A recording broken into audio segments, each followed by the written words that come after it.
Putting a little clearance in on it. Working on fitting in the factory air box and everything. I think that he's wanting to just put a filter on here and get an eBay filter kit later on or whatnot for a hot air intake. Coil packs are on there. The manifolds are mounted permanently.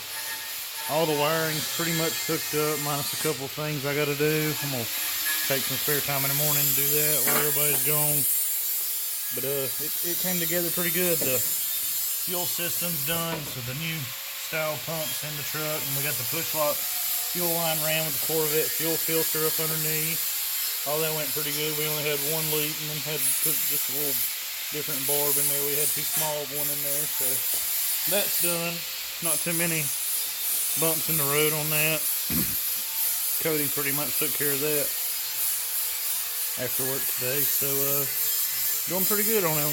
Put it back up in the air and put the collectors on and the O2 sensors, and be able to leave it up to the exhaust shop from then on. Just sent the PCM to buddy Kevin's house to get a couple stuff simplified and everything. So there she is.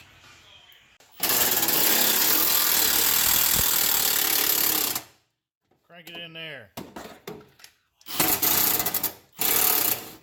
You crunk it in there too much. Oh well. Well, James got his battery box relocated. He actually used everything off the other side over y'all, and just cut it up, did some grinding, and I welded it up for him. And it's legit like factory, so pretty nice. Would have been nice if he wouldn't have just hammer jawed that bolt right there to death, but other than that, it's pretty good. I put a nut on the back side of that. Back working on the cream puff here.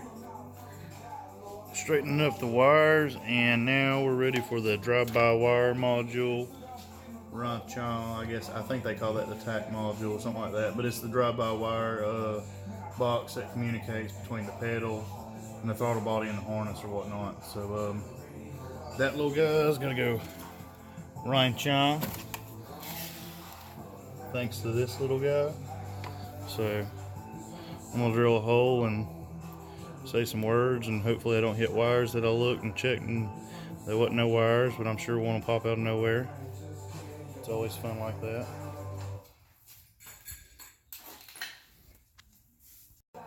We're almost there, Terry. She's tearing into her. I think that's actually where the clutch master cylinder comes out on these trucks, something other, because it already had a factory little spot. If you look up there, the drill bit's coming through, and there's actually that little cut out in the floorboard of this thing already. You just had to tear the little piece of floor mat out, so I'm about to plunge it on through. I have to waller it out a little bit. It measured 1 5/8, got a 1 1/2. It's close enough. We'll take a burr bit and open it up a little tick. Alrighty, that 1 1/2 bit was, like I said, just a little bit small, but I got it pulled through there. It's hooked up. Actually, where the old cruise control bolted up, those 3 bolts lined up perfectly with that old cruise control module, so that was pretty cool or whatnot. So it's all hooked up. You see I got a couple wires over here. All these wires are for the fuse block. I got ordered a little mini fuse block from Summit. This coil right here is going to be the ignition wire that runs everything. That coil is essentially going to go to that fuse block and turn on, I think it's A9 in the white block in these stock bulkheads, and for the newer trucks or whatnot, like the LM7s and all that come out of, or LS motors, Vortec truck motors, whatever. So that coil wire is basically going to turn this on. That turns everything on in that harness or whatnot. It really, one wire, actually 2 wires. You got to have your main power feed right here going to your battery or whatnot, and all your ground's hooked up. But it's a relatively simple ordeal.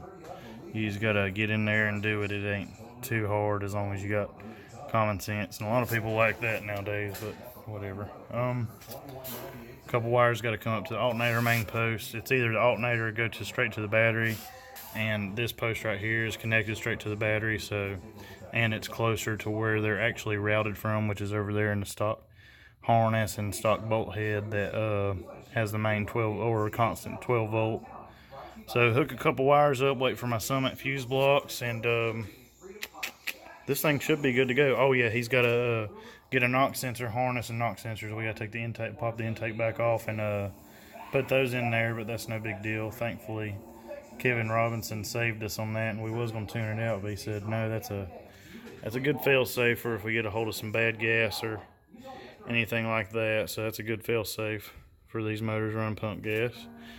Thank you, Kevin, for steering me in the right direction, me not being retarded. Thank you, buddy. I love to learn.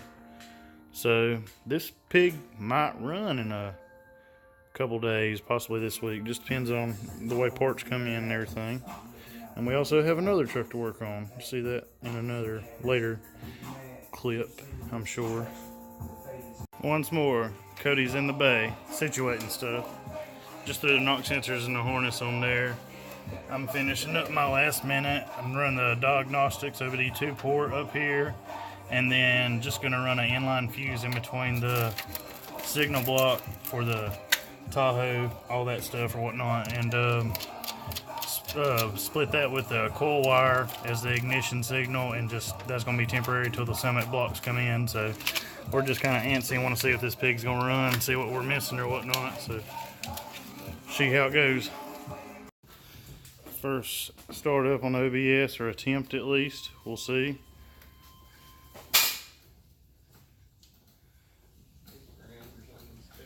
Needs a ground. Yeah. It clicked. Yeah, it clicked. Now I don't have nothing in here, so it's okay. Ready. It clicked. Anything? That power's a little loose too. We'll be back. Twisted the ground cable and it was loose, so sure do hear some fuel or something other. Okay. Ready? See what happens. The hit and the ground. Losing ground. I need to tighten it up instead of being a half-ass. Back again. Okay.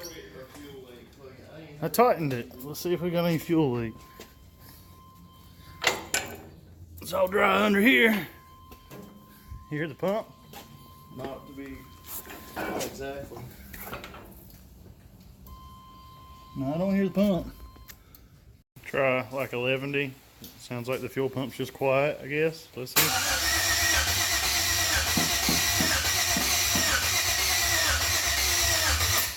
It ain't hitting, Terry.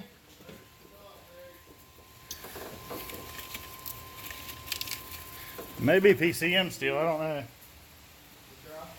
Try again. Yeah, it's going dead. Alright. Okay. We learned you have to plug the actual harness in.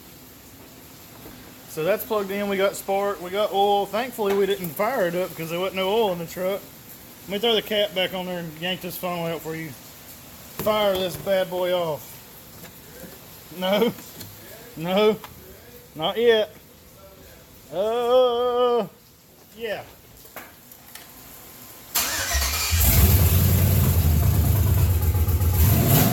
Hey.